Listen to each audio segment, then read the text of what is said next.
Shalom, salam sejahtera bagi kita sekalian. Assalamualaikum warahmatullahi wabarakatuh. Jumpa lagi bersama Mem Olive dan saat ini kita akan membahas bersama materi tentang jurnal umum.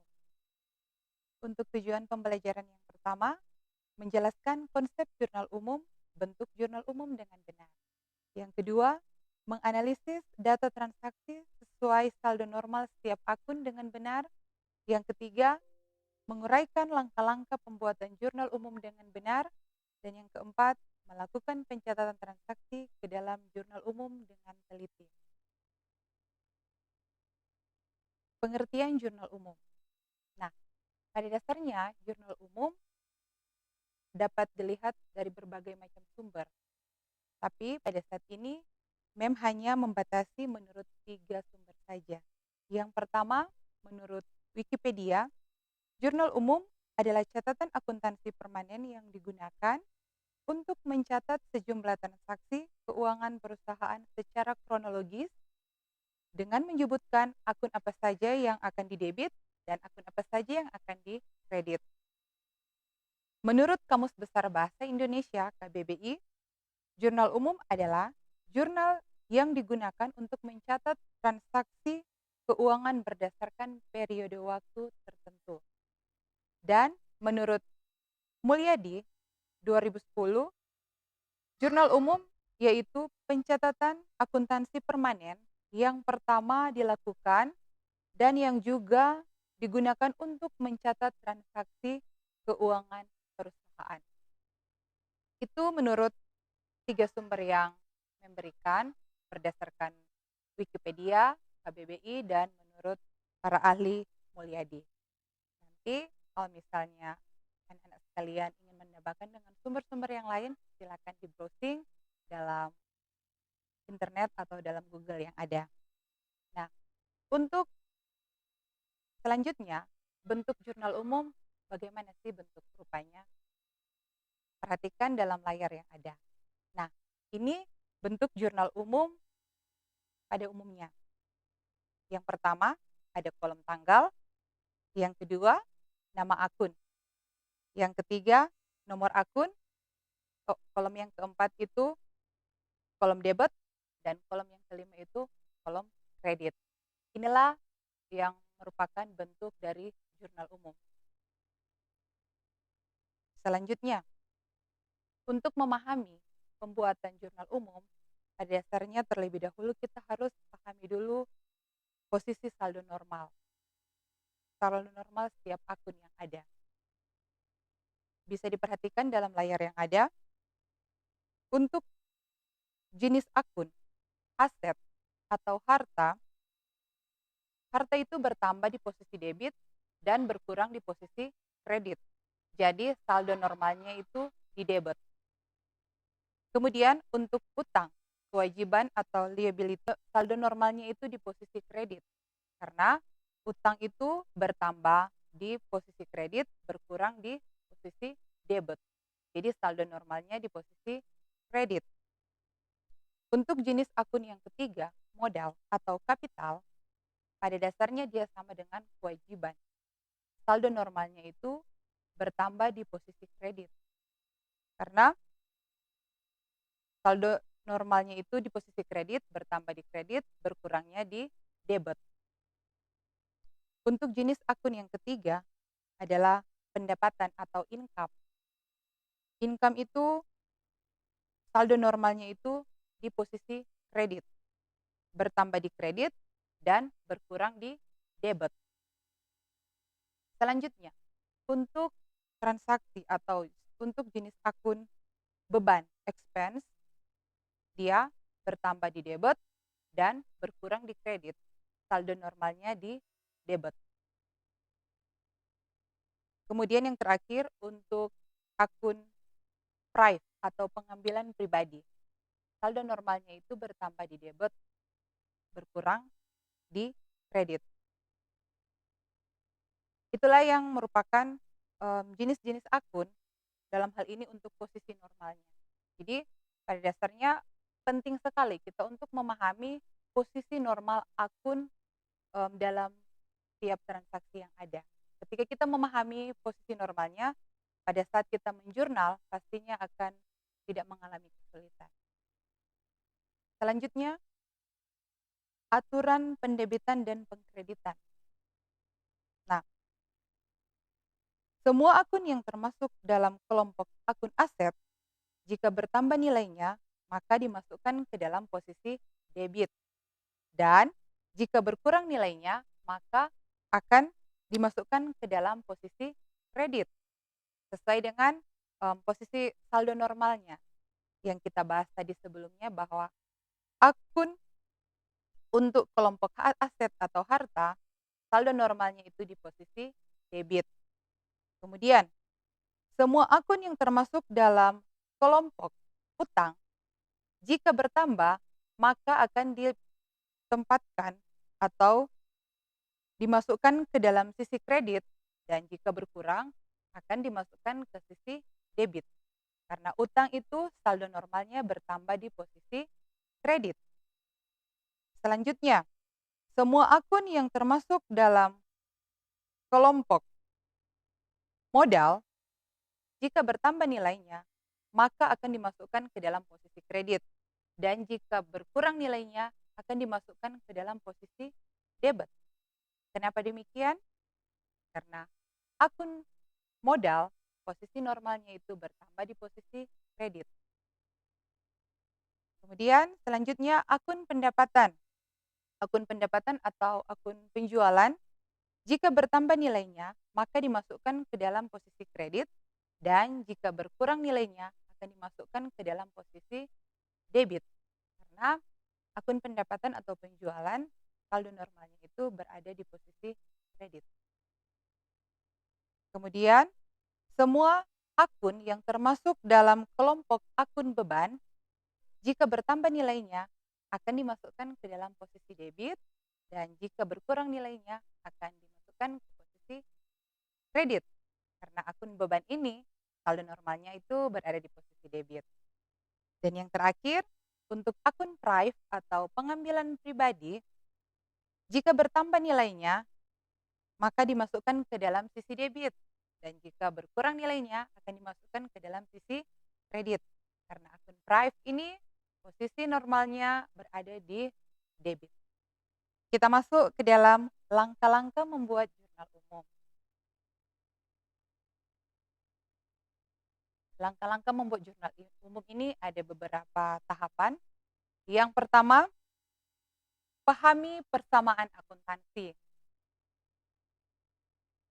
Untuk membuat jurnal umum dengan benar, maka langkah pertama yang akan kita lakukan adalah memahami persamaan dasar akuntansi. Persamaan dasar akuntansi, aset sama dengan utang tambah modal. Kemudian diperluas menjadi aset sama dengan utang tambah modal tambah pendapatan dikurangi dengan beban.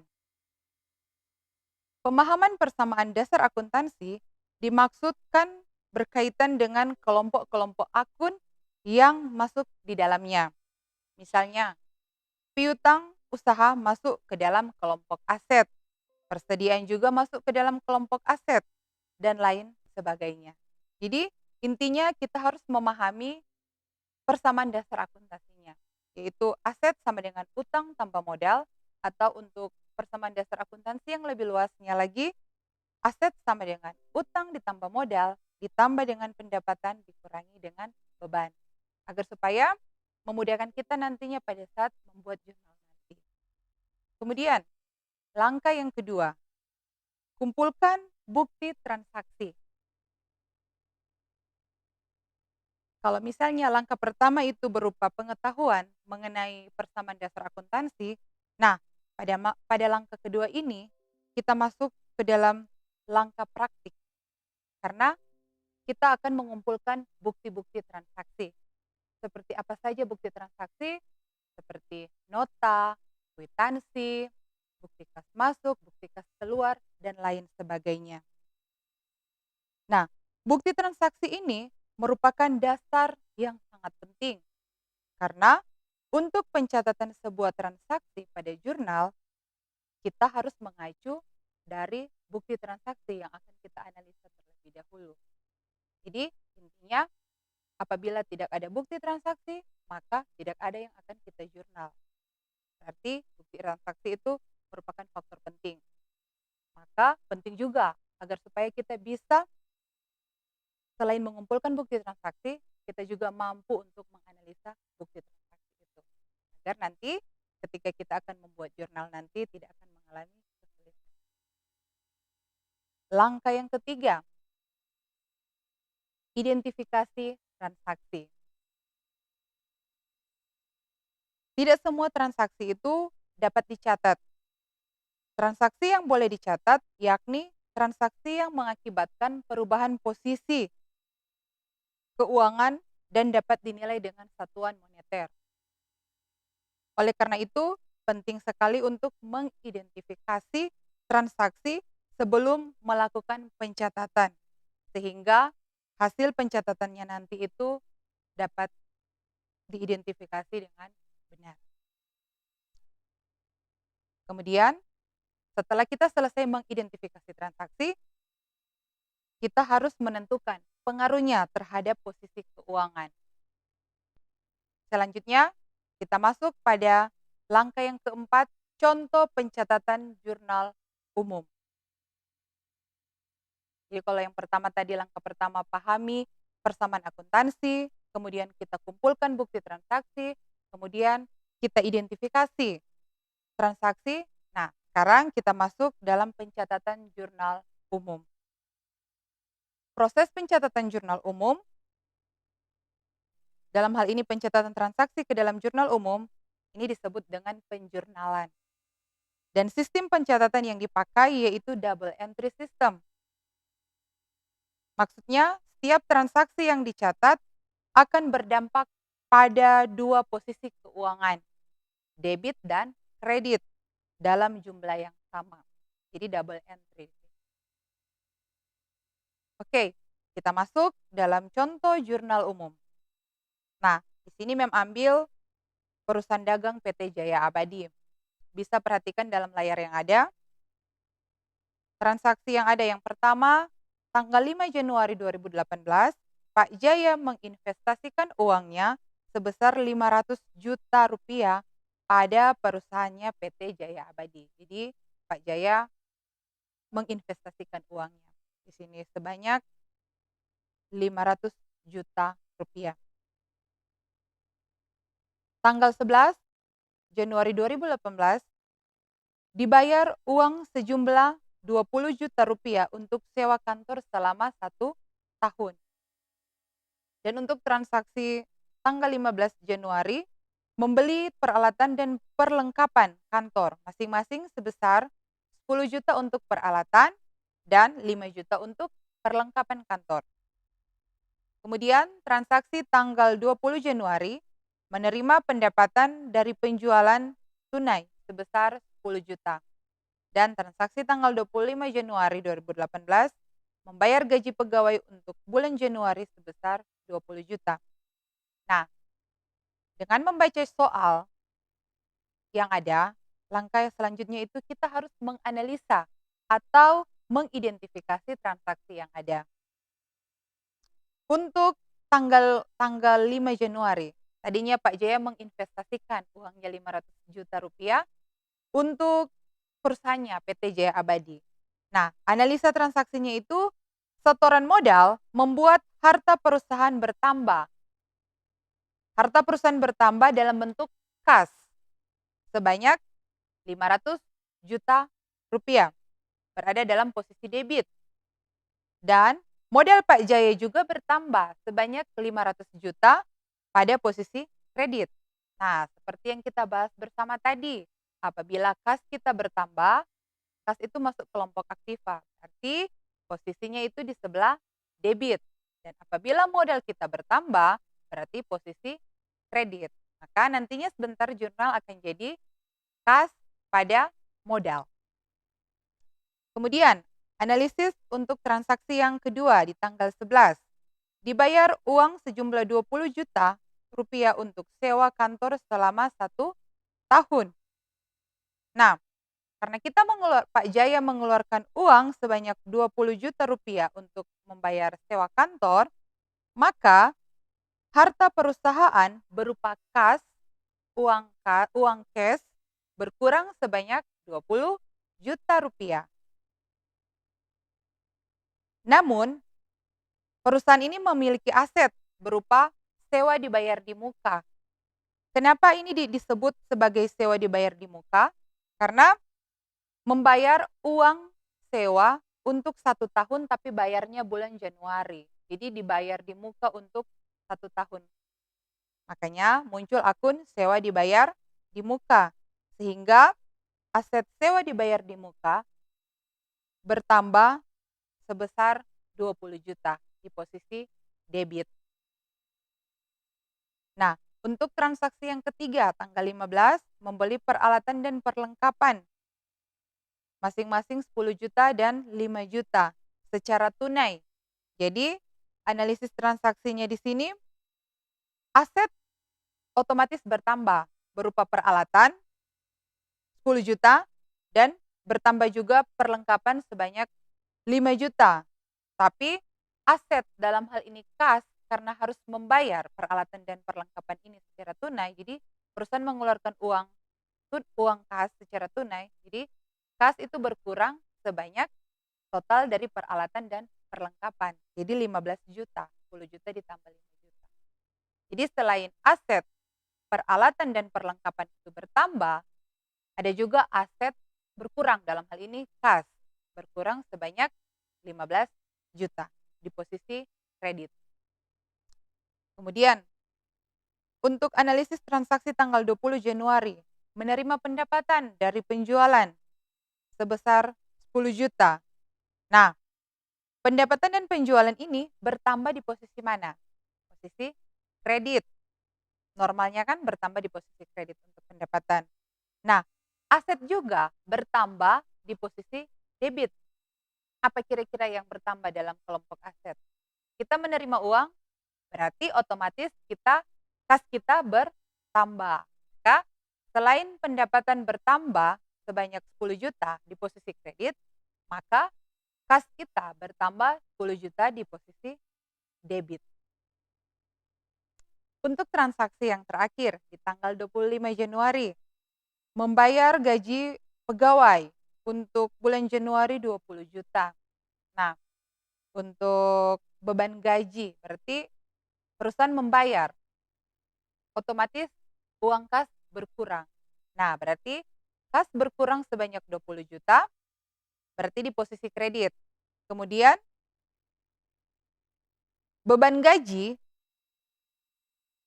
di posisi debit sebesar 25 juta. Jadi, kas berkurang 25 juta di posisi kredit karena mengeluarkan uang secara tunai untuk membayar gaji, otomatis berarti berkurang di posisi kredit dan beban gajinya itu berada dalam posisi debit sebanyak 25 juta.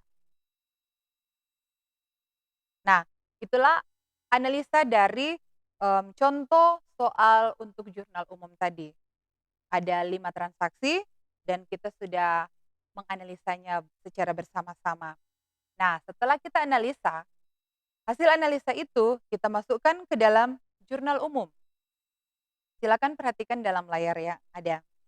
Untuk jurnal umum tampilannya seperti ini. Jadi, untuk kolom tanggal, kita masukkan tanggal 5 Januari 2018. Keterangannya, kas pada modal awal. Atau bisa saja kita langsung menggunakan juga nama pemilik, modal Pak Jaya, modal Jaya. Sebanyak 500 juta rupiah di debit dan 500 juta rupiah di kredit. Nah, di tanggal 11 Januari, keterangannya itu sewa dibayar di muka pada kas. Sebanyak 20 juta rupiah. Tanggal 15, peralatan, perlengkapan pada kas. Kita harus mencatatnya secara terpisah untuk peralatan dan perlengkapan karena nama akunnya itu dicatat secara terpisah. Jadi peralatan perlengkapan posisi debit 10 juta dan 5 juta, pada kas posisi kredit 15 juta. Nah, untuk tanggal 20 Januari, kas pada pendapatan sebanyak 10 juta rupiah. Dan yang terakhir, tanggal 25 Januari 2018, beban gaji pada kas sebanyak 25 juta rupiah. Langkah selanjutnya, kita jumlahkan untuk kolom debitnya berapa dan untuk kolom kreditnya berapa. Total yang diperoleh adalah 570 juta rupiah. Totalnya itu harus balance. Apabila di total tidak balance, berarti ada kesalahan pencatatan nominal di dalamnya. Nah, tapi kalau dalam seperti ini, totalnya sudah balance berarti sudah benar. Oke, bisa dipahami untuk proses pencatatan jurnal umum. Saya merasa tidak akan sulit apabila kita sudah memahami untuk konsep persamaan dasar akuntansinya, kita mampu untuk menganalisis dokumen transaksi, pastinya juga kita mampu untuk mencatat transaksi ke dalam jurnal umum. Nah, itulah untuk pembahasan kita pada saat ini mengenai jurnal umum. Kiranya dapat dipahami dengan baik dan dapat berguna pada saat kita praktek nanti dan ke depan agar supaya kita lebih lancar lagi. Oke, sekian untuk pertemuan kita hari ini. Tetap mengikuti protokol kesehatan, mencuci tangan, memakai masker, jaga jarak, menjauhi kerumunan. Salam sehat untuk semuanya. Kita jumpa lagi di pertemuan selanjutnya. Selamat tinggal, bye-bye.